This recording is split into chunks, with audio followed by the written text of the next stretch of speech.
Hello students, हम लोग class 12th की एनसीईआरटी फिजिक्स की पढ़ रहे हैं। और जैसा कि आप लोगों ने देखा था कि मैंने पिछले वीडियोस में जो है वो फर्स्ट चैप्टर की एनसीईआरटी का इंट्रोडक्शन वाला टॉपिक हमने कंप्लीट किया था।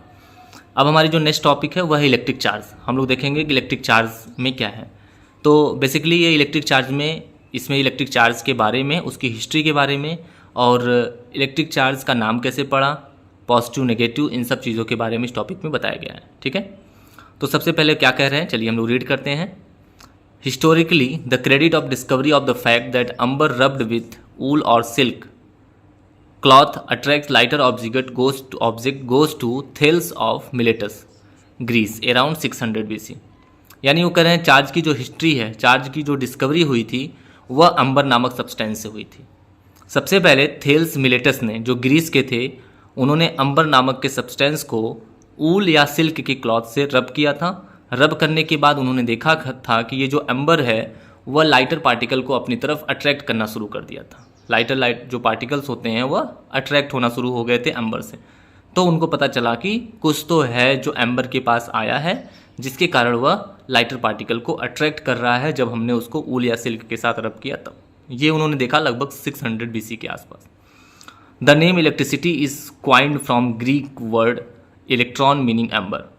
उस समय ग्रीक में अंबर को इलेक्ट्रॉन कहा जाता था, तो इसलिए अंबर को ही सबसे पहले रब करने से ऐसा देखा गया था, इसीलिए अंबर को इलेक्ट्रॉन कहा जाता था। इसलिए ये जो चार्ज आया उसको इलेक्ट्रिक चार्ज नाम दे दिया गया और इस फिनोमिना को इलेक्ट्रिसिटी दे दिया गया। ठीक है, यानी रब करने से जो उसके ऊपर लाइटर पार्टिकल को अट्रैक्ट करने की जो प्रॉपर्टी आ गई उसको हम लोग इलेक्ट्रिसिटी नाम भी दे देते हैं।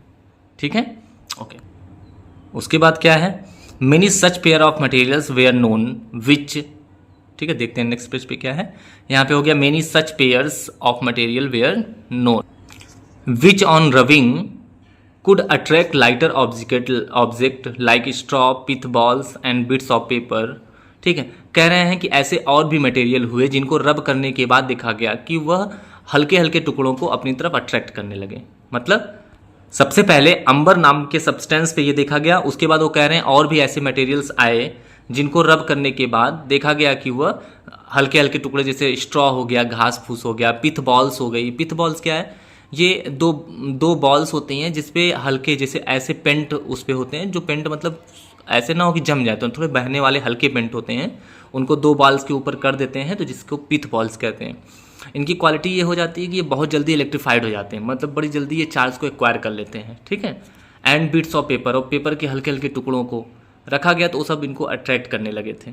ठीक है, तो इसको उन्होंने ये सारी एक्टिविटीज़, ये सब चीज़ें वो देख रहे थे कि भाई कुछ ऐसे सब्सटेंस है जिनको हम जब किसी पार्टिकुलर सब्सटेंस के साथ रब करते हैं तो रब करने के बाद वो सब्सटेंस जो है वह हल्के हल्के टुकड़ों को अट्रैक्ट करने लगते हैं। जैसे आपने भी देखा होगा कि फाइबर की स्केल को आप अपने ड्राई हेयर से रब करिए, तो रब करने के बाद क्या होता है, वह कागज हल्के हल्के टुकड़ों को अपनी तरफ खींचने लगता है, ये आप देखे होंगे।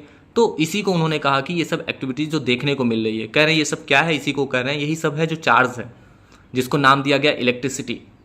ठीक है, क्योंकि आपको पता है एम्बर को ही इलेक्ट्रॉन कहा जाता था, उसी से ये नाम पड़ा है। ठीक है, you can perform the following activities at home to experience such an effect. Cut out long thin strips of white paper and slightly iron them.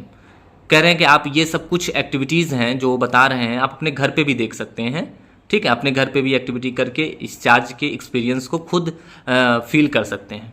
ठीक है, वो कह रहे हैं कि आप स्ट्रिप्स ऑफ वाइट पेपर, मतलब कि वाइट पेपर ले लीजिए, उसकी पतली पतली स्ट्रिप्स काट लीजिए। ठीक है, उसको थोड़ा सा आयरन कर दीजिए, मतलब प्रेस थोड़ा सा गर्म हो जाए या कहीं रगड़ के या फिर आयरन से कर दीजिए और उसको ले जाइए। Take them near the TV screen या कंप्यूटर मॉनिटर। आप उसको टीवी स्क्रीन के पास ले जाइए या कंप्यूटर मॉनिटर के पास ले जाइए, तो आप खुद देखेंगे कि वो उससे अट्रैक्शन शो कर रहा है, वो उससे चिपक रहा है। ठीक है, you will see that the strips get attract to the screen. आप देखेंगे कि वह टीवी स्क्रीन से अट्रैक्ट हो रहा है। In fact they remain stuck to the screen for a while.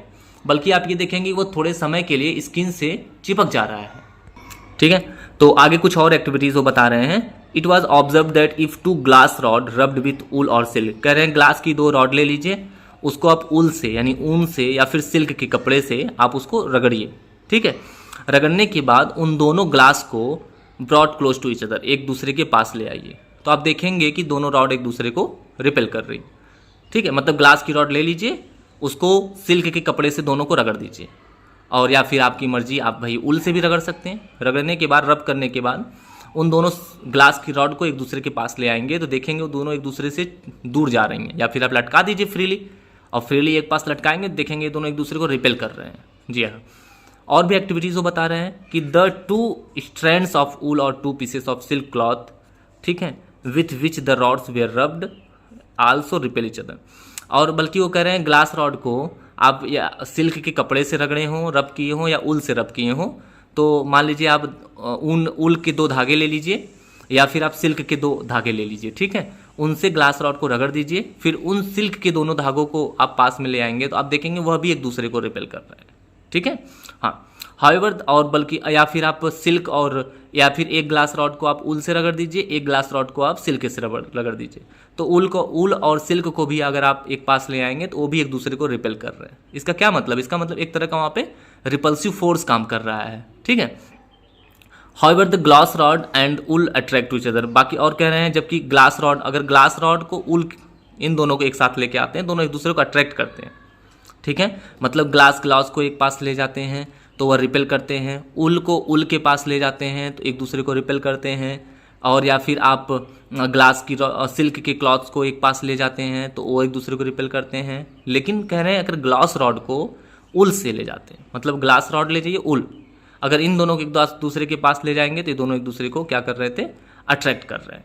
ठीक है, उसी similarly 2 plastic rods rubbed with cat fur repel each other. उसी तरह से कह रहे हैं, अगर आप 2 प्लास्टिक रॉड ले लीजिए और कैट के फर से दोनों को रब करिए, तो दोनों प्लास्टिक की रॉड भी एक दूसरे को क्या कर रहे हैं? रिपेल कर रहे हैं। ये फिगर 1.1b में आप देख सकते हैं, ये है फिगर 1.1b, ये है। ठीक है, ये देखिए यहाँ पे प्लास्टिक की 2 रॉड ले रहे हैं और कह रहे हैं इन दोनों को ले जाए। देखो दोनों पे भैया आप देख सकते हैं दोनों पे नेगेटिव चार्ज है, और ये दोनों एक पास ले आएंगे, दोनों एक दूसरे को रिपेल करेंगे। ठीक है, इसमें ये ग्लास रॉड है, इस पे पॉजिटिव चार्ज आ जाता है, और ये प्लास्टिक रॉड है, नेगेटिव है, दोनों पॉजिटिवली चार्ज हैं, दोनों एक दूसरे को अट्रैक्ट करते हैं। ठीक है, हाँ, ये बताया गया है। अब आगे देखते हैं क्या। देखिए, बट अट्रैक्ट द फर। ठीक है, वही कह रहे हैं, लेकिन वो एक दूसरे को क्या करते हैं? अट्रैक्ट करते हैं। On the other hand the plastic rod attract the glass rod. और वही कह रहे हैं, प्लास्टिक की रॉड भी जो है वो ग्लास रॉड को अट्रैक्ट कर रही है। एंड रिपेल द सिल्क और वूल। जबकि जो सिल्क को अगर हम उसके पास ले जा रहे हैं या ऊल को ले जा रहे हैं तो वह एक दूसरे को क्या कर रहे हैं? रिपेल कर रहे हैं। ठीक है, the glass rod repels the fur, और ग्लास रॉड जो है वो फर को भी रिपेल कर रही है। If a plastic rod rubbed with fur is made to touch 2 small pith ball. ठीक है, if a plastic rod rubbed with fur, अगर प्लास्टिक रॉड को फर से हम रब कर देते हैं, is made to touch 2 small ball, और उसके बाद उसको रब करने के बाद 2 हम पिथ बॉल ले लेते हैं। पिथ बॉल बताया ऊपर क्या होता है? अगर आप उस पिथ बॉल से उसको ले जाकर टच कराते हैं, मतलब प्लास्टिक की रॉड को फर से रब कर दीजिए, ऐसे रब करने के बाद फिर ले जाके एक पिथ बॉल है उससे ले जाकर उसको टच कराइए, मतलब वो तो चार्ज हो जाएगी ना, चार्ज होने के बाद उसको आप ले जाइए, उससे टच कराइए। किससे? पिथ बॉल से आप उसको टच कराइए। ठीक है, तो आप क्या देखते हैं उसको आगे वो बताएंगे कि उसमें आप क्या देखते हैं। ठीक है, कहने का मतलब आप देखेंगे कि मतलब इसमें ये पूरा ये बताने की कोशिश कर रहे हैं कि चार्ज क्या होता है। तो बता रहे हैं कि अगर हम किन्हीं भी 2 सब्सटेंस को आपस में रब करते हैं तो रब करने के बाद वह हल्के हल्के टुकड़ों को अपनी तरफ खींचने लगते हैं, इसी को हम लोग इलेक्ट्रिसिटी या हम कहते हैं कि वह मटेरियल क्या हो गया? चार्ज हो गया।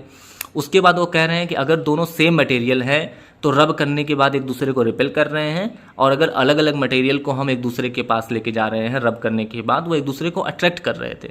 तो जिससे उनको पता चला कि चार्ज होने के बाद यहाँ पे 2 तरह का फोर्स लग रहा है, अट्रैक्टिव और रिपल्सिव। यानी अपोजिट अगर हैं तो एक दूसरे को रिपेल कर रहे हैं, और सिमिलर अगर हैं तो वह एक दूसरे को क्या कर रहे हैं? अगर सिमिलर हैं तो एक दूसरे को रिपेल कर रहे हैं, और अगर अपोजिट हैं तो वह एक दूसरे को क्या कर रहे हैं?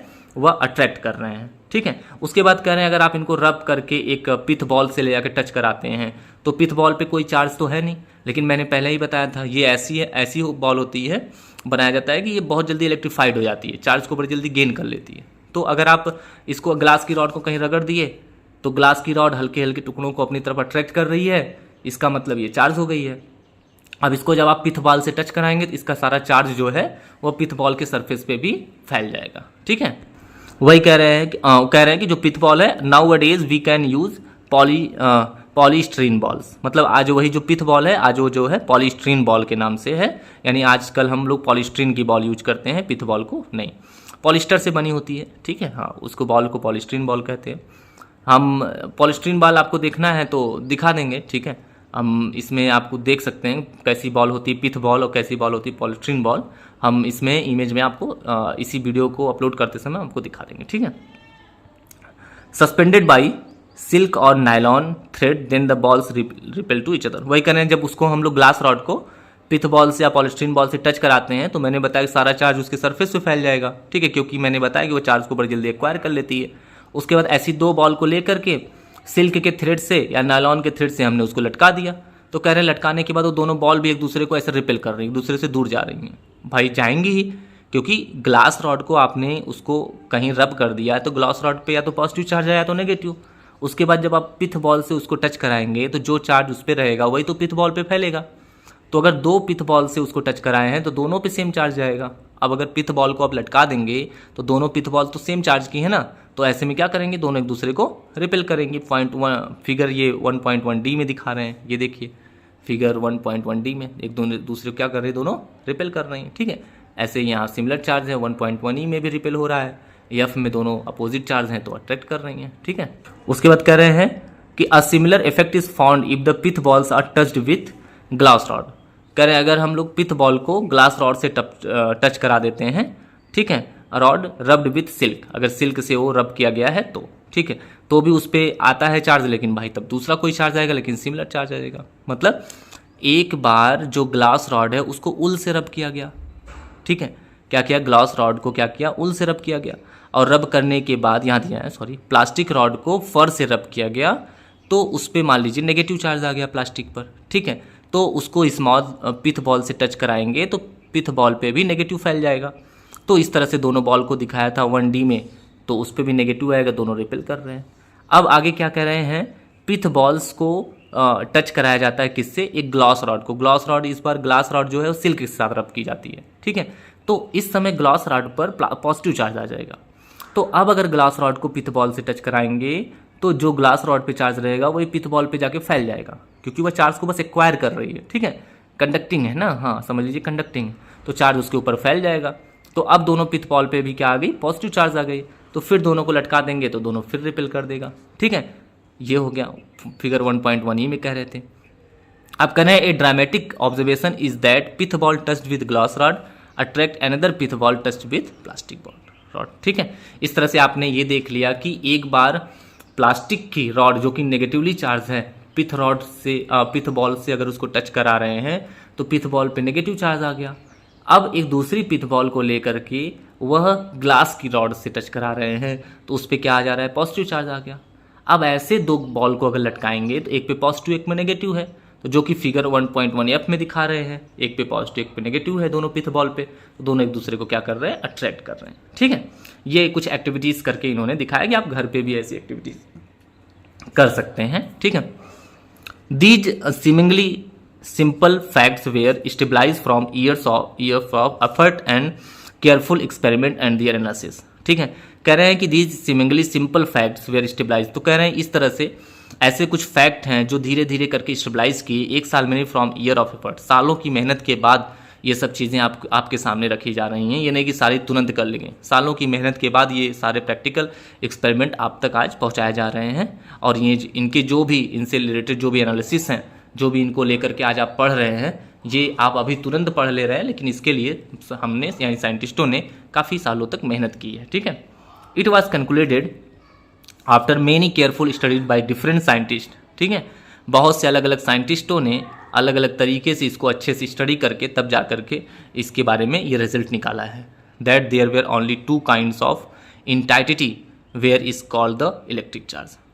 ये इतने सारे एक्सपेरिमेंट करके, ये सब एक्टिविटीज़ करके, कई साइंटिस्टों ने मेहनत करके सालों बार ये रिजल्ट निकाला है कि देयर एन इंटाइटिटी विच, ठीक है, कि 2 काइंड्स ऑफ इंटाइटिटी, यहाँ 2 ऐसे क्षेत्र हैं यानी 2 पार्ट है which is called the electric charge, ठीक है, कि यहाँ पे इलेक्ट्रिक चार्ज का जो रीज़न है, जो इलेक्ट्रिक चार्ज के यूँ समझिए टाइप्स हैं, वो 2 तरह के इलेक्ट्रिक चार्ज होते हैं, ठीक है। इसीलिए सिमिलर जो है वो रिपेल कर रहे हैं, अपोजिट जो है अट्रैक्ट कर रहे हैं, ठीक है।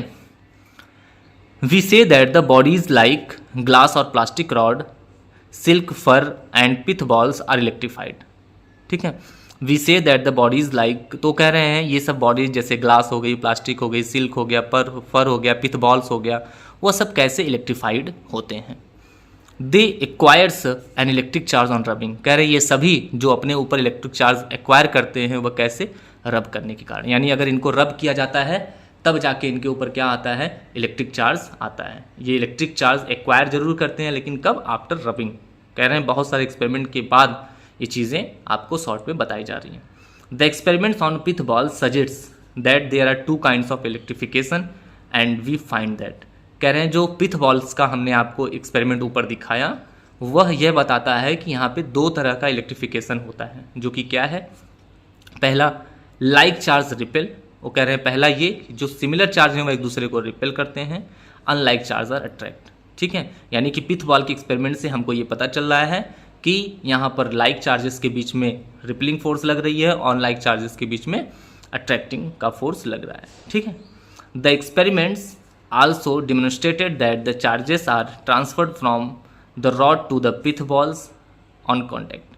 साथ ही साथ आपने इस एक्सपेरिमेंट से, जो पिथ बॉल का एक्सपेरिमेंट था, उससे आप एक चीज़ और सीख रहे हैं। क्या सीख रहे हैं कि चार्ज जो हो रहा है वह केवल ट्रांसफ़र हो रहा है कि रॉड से पिथ बॉल पे। जैसा मैंने बताया कि रॉड को जब रब किया गया, चाहे प्लास्टिक की रही हो या ग्लास की, रब करने के बाद उस पर जो चार्ज आ गया उसको ले जाके पिथ बॉल से केवल टच कराया गया, तो अपने आप वो चार्ज जो है वह पिथ बॉल की सरफेस पे फैल गया, यानी कि उस पर ट्रांसफर हो गया कॉन्टैक्ट के द्वारा। It is said that the pith balls are electrified, तो हम कह सकते हैं ना कि पिथ बॉल भी क्या हो गई, इलेक्ट्रीफाइड हो गई। ठीक है, या हम कह सकते हैं वह चार्ज हो गई। कैसे चार्ज हुई, बाई कॉन्टैक्ट। इस तरह से आप देख सकते हैं कि ग्लास रॉड कैसे चार्ज हुई थी, रब करने से, और पिथ बॉल कैसे चार्ज हुई थी, केवल कॉन्टैक्ट से। कैसे, उस ग्लास रॉड को उस पिथ बॉल से केवल टच कराए थे तो उसका चार्ज उसके ऊपर फैल गया, तो हम कह सकते हैं कि वह भी चार्ज हो गई। इस तरह से अभी आपने देख लिया कि किसी बॉडी को दो तरीके से चार्ज किया जा सकता है, एक तो रब करके और दूसरा बाई कॉन्टैक्ट। ठीक है ना। The property which differentiates the two kinds of charges called the polarity of charge. इस तरह से ये जो प्रॉपर्टी है वह दो तरह के चार्जेस के बारे में बताती है, जिसको हम लोग पोलैरिटी ऑफ चार्ज कहते हैं। ठीक है, आगे हम लोग देखते हैं क्या है। When a glass rod is rubbed with silk, जब ग्लास रॉड को सिल्क से रब किया जाता है तो रॉड एक प्रकार का चार्ज उसके ऊपर आ जाता है और सिल्क पे दूसरे तरह का चार्ज आ जाता है। ठीक है, this is true for any pair of object. इस तरह से किसी भी पेयर ऑफ ऑब्जेक्ट के लिए आप ट्रू मान सकते हैं कि अगर दो चीज़ों को आपस में रब किया जाता है तो दोनों पे अपोजिट चार्ज आते हैं, दोनों अपोजिटिवली इलेक्ट्रीफाइड हो जाते हैं। Now if the electrified glass rod is brought in contact with silk, कह रहे हैं अगर ग्लास रॉड इलेक्ट्रीफाइड हो गई है और उसके बाद उसको सिल्क के कॉन्टैक्ट में लाते हैं तो with which it was rubbed, जिससे उसको रब किया गया।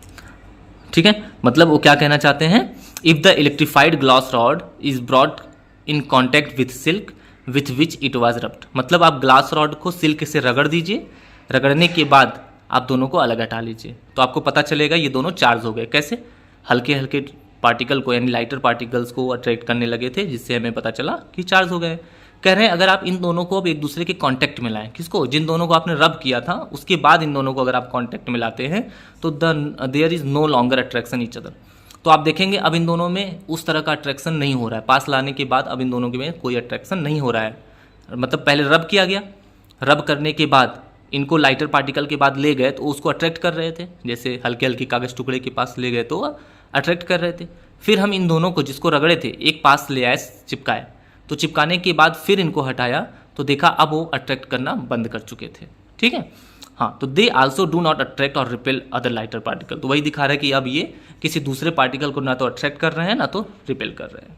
ठीक है, यानी कि हम ये कह सकते हैं कि इसका मतलब इनका इलेक्ट्रिफिकेशन अब खत्म हो चुका है। Thus the charges acquired after rubbing are lost when the charges bodies are brought in contact. इस तरह से कह सकते हैं कि जो चार्जेस को हमने रब करके एक्वायर किया हुआ था वह चार्ज को लॉस कर गए ये, यानी वह चार्ज खत्म हो गया अगर हमने इन दोनों को फिर से कांटेक्ट में ला दिया तो। ठीक है, what can you calculate from these observation, तो वही कह रहे हैं आप इस ऑब्जर्वेशन से क्या रिजल्ट निकाल सकते हैं, क्या कंक्लूजन आप निकाल सकते हैं।